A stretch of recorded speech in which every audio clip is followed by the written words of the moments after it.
Veronica struggled to pass her Praxis exam at first, but after she subscribed to 240, that all changed. The detailed and test-aligned material had her relieved, happy, and most importantly, passing.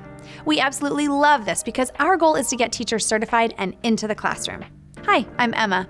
I taught in classrooms for many years, and now I work with 240 to help teachers pass their certification exams. And today, I'm going to help you. This video is going to prepare you for the Praxis Social Studies Content Knowledge exam. That's test code 5081. And this is a test for those wanting to teach social studies at the secondary level. And this video is going to cover 3 things: what's on the test and how to study for it, the most likely concepts that will be on the test, and we'll look at a few practice questions. So keep watching. Now, the Praxis Social Studies Content Knowledge exam consists of 6 content categories: United States history, world history, government, civics, and political science, geography, economics, and behavioral sciences. This test has 130 selected response questions in all. Each category is worth a certain percentage of your exam. Let's take it from the top, since the first 3 categories are worth the biggest chunks. Then we'll work our way down. The United States history category covers a lot. You'll need to know about North America pre-colonization, early United States history, including, but not limited to, the American Revolution and the writing and adoption of the Constitution and Bill of Rights, the Civil War and Reconstruction, the Progressive Era, the United States participation in World Wars I and II, causes and effects of the New Deal era, the Cold War, and a lot of other big events and concepts woven throughout. Now, chances are, if you're planning to teach secondary social studies, you probably already have a good handle on all this. Or maybe not, and that's okay too. Either way, we have you covered. The 240 Study Guide focuses on the key ideas you need to know about each of these events so you can brush up without being bogged down. For now, let's zoom in on one of the key events from the United States history category. They're all pulled straight from the exam standards, and they're all essential to know for this portion of the exam. So let's have a little fun and spin the wheel to pick. The American Revolution. Our study guide has a great video on that. Let's see a sneak peek now. This portion focuses specifically on the Townshend Act of 1767. The Townshend Act of 1767 placed new taxes on imported items such as paper, glass, tea, lead, and paints. These new taxes were implemented to cover the increasing cost of protecting and administering the American colonies. There were widespread protests throughout the colonies, including the organization of boycotts and the first non-importation agreement aimed at reducing the revenues Britain earned from the colonies. In response, Parliament repealed all of the taxes except the one on tea. By 1770, the colonists were getting tired of the increased taxes to pay for increased troops within their cities. Boston, in particular, was the site of many demonstrations and informal hazing of troops. On one infamous occasion, a verbal and physical altercation led to the troops firing into the crowd and killing 5 colonists. Propaganda about the event spread throughout the colonies, turning the British soldiers into villains. Now that we've seen a preview of what to expect in Category 1, let's stay on this historical train of thought and roll into Category 2. Just like the United States history category, world history also covers a lot.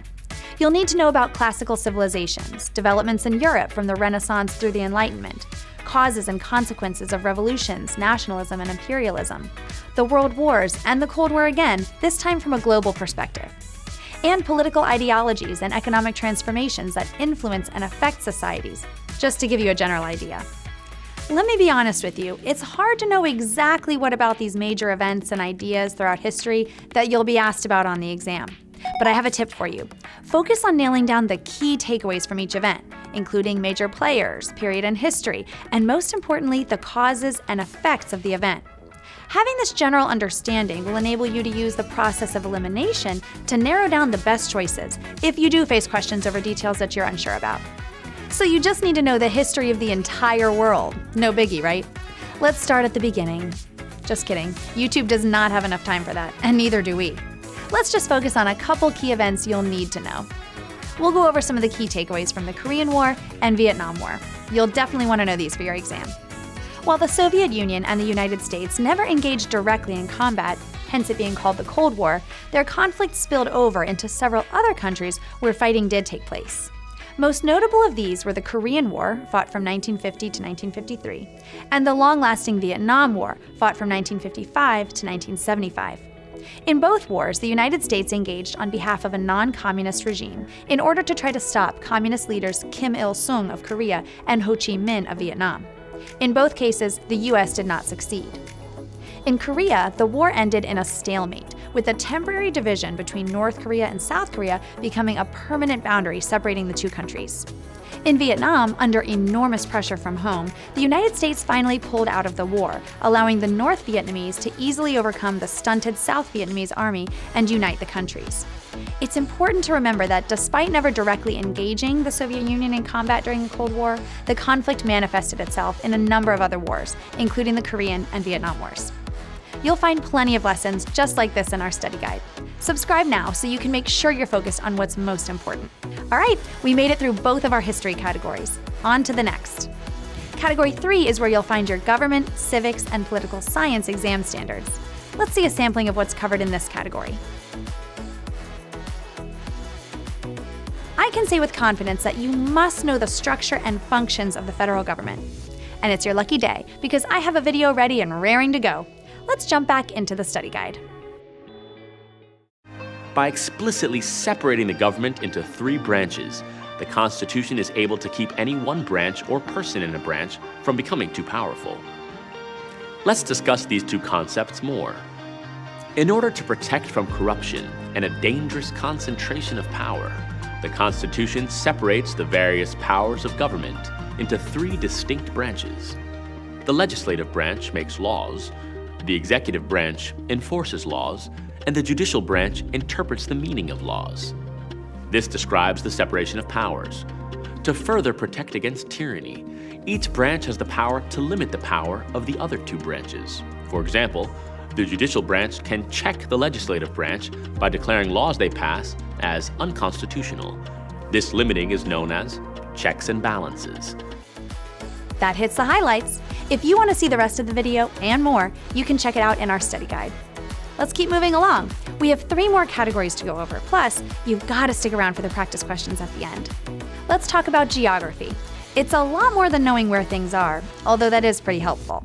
But this category covers all kinds of information, like map types, interpreting data, geographic themes such as location, place, region, human-environment interaction and movement, physical processes and climate, Earth's ecosystems, natural resources, patterns of migration and settlement, and demographic patterns and change, and basic concepts of political geography.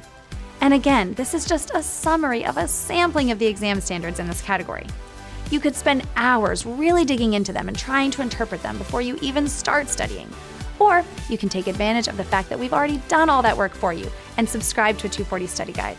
Just saying. But let's get into one now.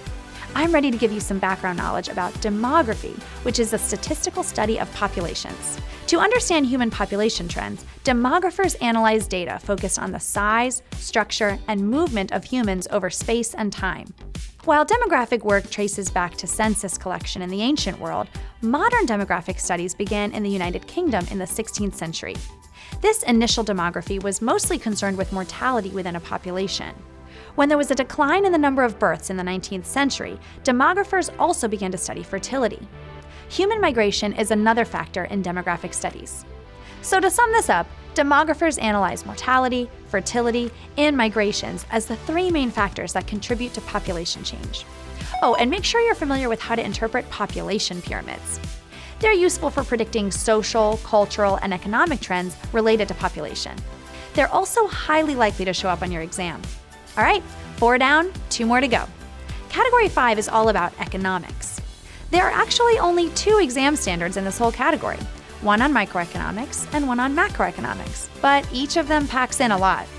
Be ready for questions on scarcity, opportunity cost, economic systems, factors of production, supply and demand, and government regulation. You'll also need to know about measures of performance, unemployment, inflation, the business cycle, fiscal policy, and international trade and exchange, just to give you an idea of what to expect. We have all of this covered for you in the study guide, but right now, let's get an overview of one of the most essential economic concepts to know: supply and demand.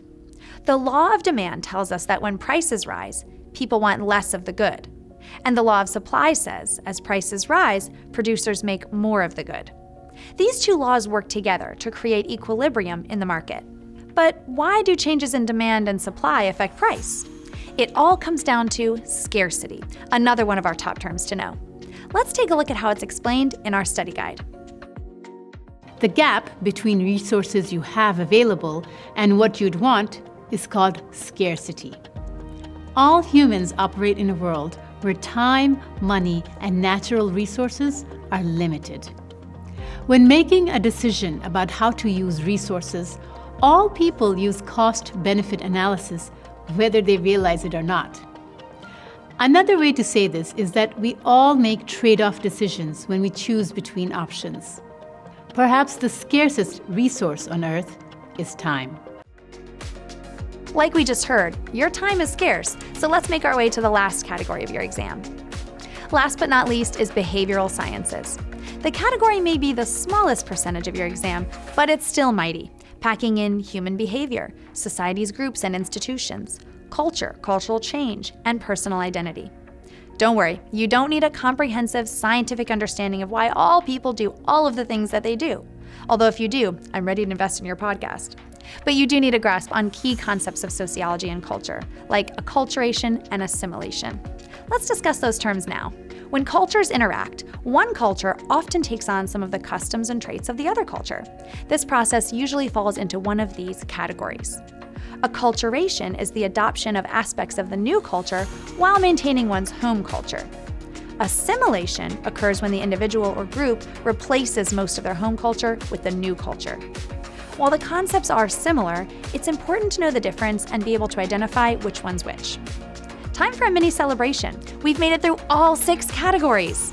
I hope you have a better idea of what to expect from this exam than you did before you hit play on this video.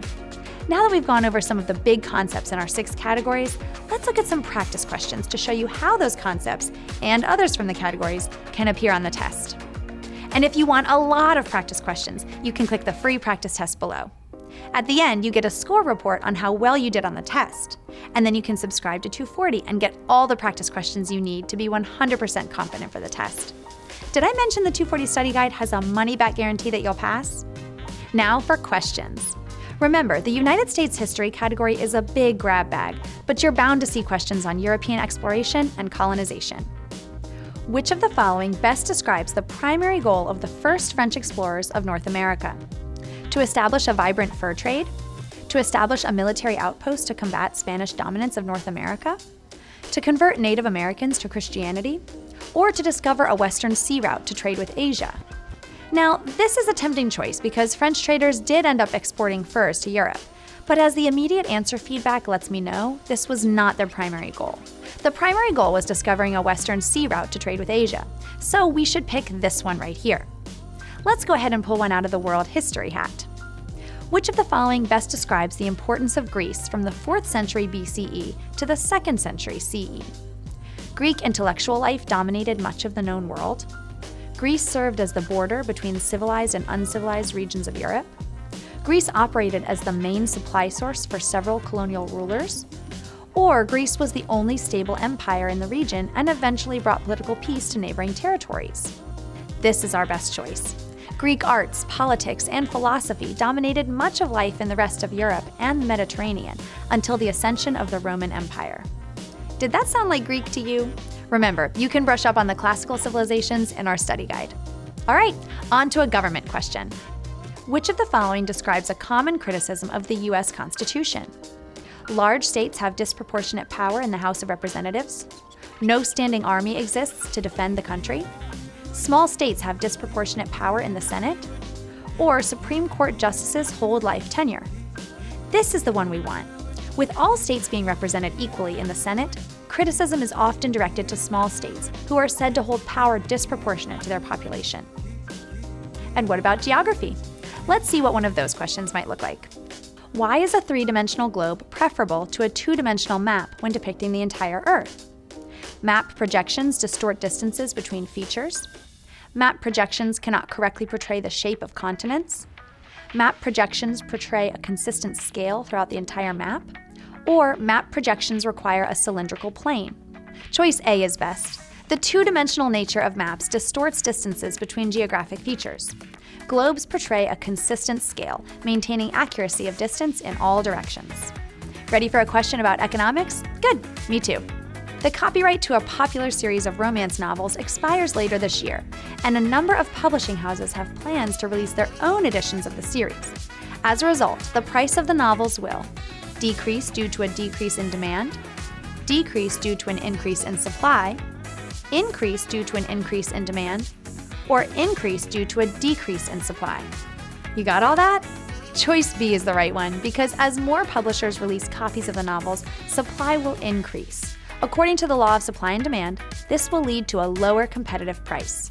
Supply and demand, another one of the foundational economics concepts you've got to have down for this exam. Now for the last remaining category, behavioral sciences. Which of the following poses the greatest challenge to the continuation of a particular culture? Industrialization, innovation, modernization, or globalization? The shun word that answers this question best is D, globalization. Globalization is not necessarily a threat to cultural continuation, but the increase in cultural exchange makes it more challenging for cultures to hold on to their foundations. Now, that's just a small sampling of practice questions to give you an idea about how these concepts are assessed on the test. Congratulations on finishing the video. If you found it helpful, give it a like. There's still plenty more to learn. Did you know that thousands of teachers have passed their certification tests using our study guides? If you really want to make sure you're prepared for the Praxis Social Studies Content Knowledge 5081 exam, take the next step and subscribe to the 240 Study Guide. It has hours of videos, so you can watch and/or listen while doing chores. It's test-aligned, so you know precisely what you need to study. And it has hundreds of practice questions, so you can be sure you're ready. Oh, and it has the money-back guarantee. So click the link below right now to get started.